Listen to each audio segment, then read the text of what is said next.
জন প্ৰাক্তন মুখ্যমন্ত্ৰীৰ ল'ৰা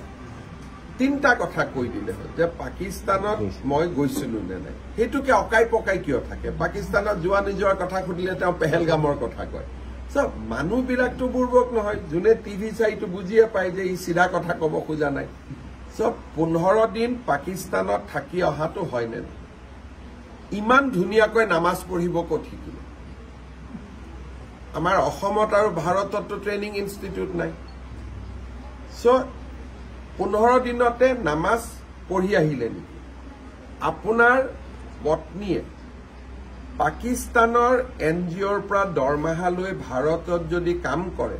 তাতকৈ পাকিস্তানী এজেণ্ট বুলি আৰু কিবা ডাঙৰ প্ৰমাণ লাগে নেকি মই কাম কৰিছো ভাৰতত মোৰ দৰমহা আহিছে পাকিস্তানৰ পৰা তাৰ বাদে আৰু কি লাগে লাষ্টত মই ইমান দিন আৰু এটা কথা নোকোৱাকৈ ৰাখিছিলো যে আপোনাৰ পত্নীৰ নাগৰিকত্ব কি আছে কি নাই বাদ দিয়ক আপোনাৰ ল'ৰা আৰু ছোৱালীটোৰ নাগৰিকত্ব কি এই কথাটো আপুনি ৰাইজক ধৰ্ম কি মই পিছত সুধিম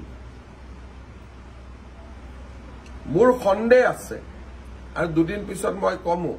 যে দুয়োগৰাকী ল'ৰা আৰু ছোৱালী ভাৰতীয় নাগৰিক নহয়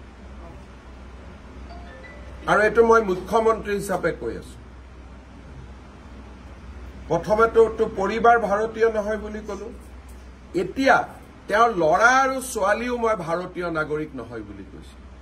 যদি তৰুণ গগৈ নাতিনিয়েক ভাৰতীয় নহয় অসমীয়া নহয় তাতকৈ দুখ আৰু লাজৰ কথা কি থাকিব পাৰে মই এই অভিযোগটো আজি কৰিছো